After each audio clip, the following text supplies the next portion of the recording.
Good afternoon.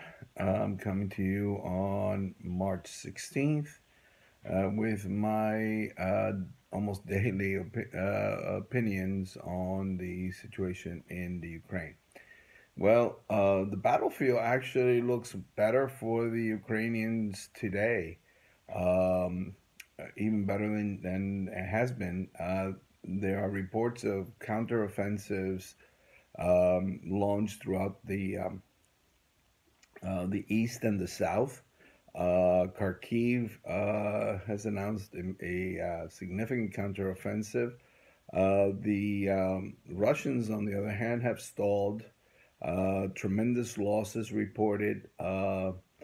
Yes, they've scored some successes in the Donbass area, but these are limited. And as I said yesterday, it seems to me that the Russian will negotiate a peace in short order.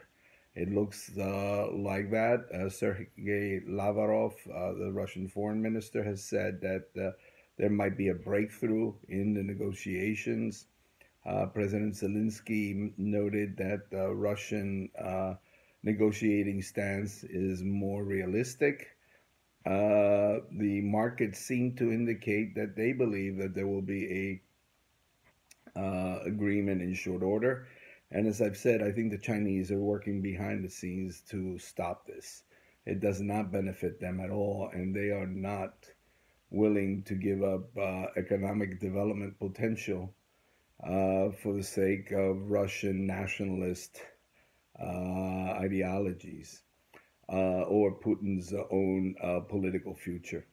So I think that a peace, I would not be surprised if a peace is brokered in the next few days. Unfortunately, this will mean more death for Ukrainian civilians in particular and for Russian soldiers.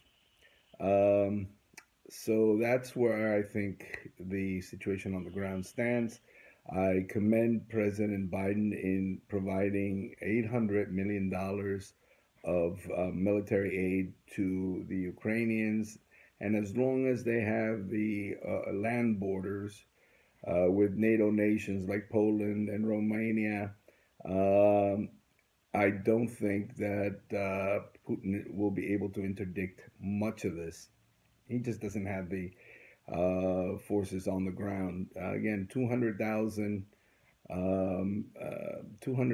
men probably translates to something like 60, 70,000 effective fighting forces in the effective fighting forces, and the rest probably in logistics. Although with Russian logistics, you never know.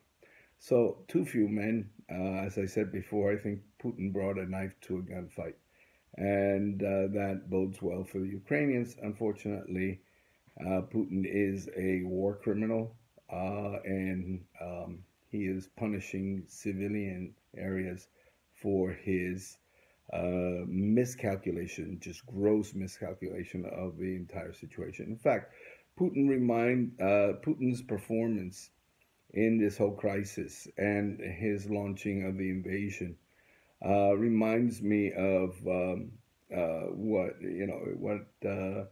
Richard Evans describes in The Third Reich at War, uh, when he talks about Hitler's just complete ideological drive to war, regardless of the fact that Germany could have never won that war. In fact, uh, Evans shows without any um, doubt that Germany's production capacity was outmatched by just the Soviet Union by itself, much less British military production capabilities, and then the United States as well. And you have to remember that Hitler declared war on the Soviet Union in 1941 as a uh, consequence of his ideological drive. In fact, the whole Nazi experiment, the whole Nazi uh, uh, period was predicated on the waging of war, as he stated in his book Mein Kampf in 1925. In fact, if you had read the book in 1925, you could map out Germany's actions with a great deal of accuracy right up to the end of the war. Hitler was driven by an ideological view of the world, Lebensraum, that is, eliminate the Slavic populations and resettle that entire area with Germans, creating a greater Reich, a greater German Empire. And Putin indicates the same kind of ideology, kind of restoration of the Slavic peoples under one rule, directed by Moscow, waging that war though against Slavic peoples uh, that don't want to be part of a Russian empire any longer, and have a history that differentiates them from the the Russians in many ways as a result of Russian brutality over the decades following the Russian Revolution and Stalin's rule over them. I mentioned the Holodomor before, and that is a constant reminder of Russian brutality in the history of the Ukraine. But I think Putin is making a lot of the strategic mistakes that were, part and parcel of Hitler's own launching of World War II. Putin is making many of the strategic mistakes.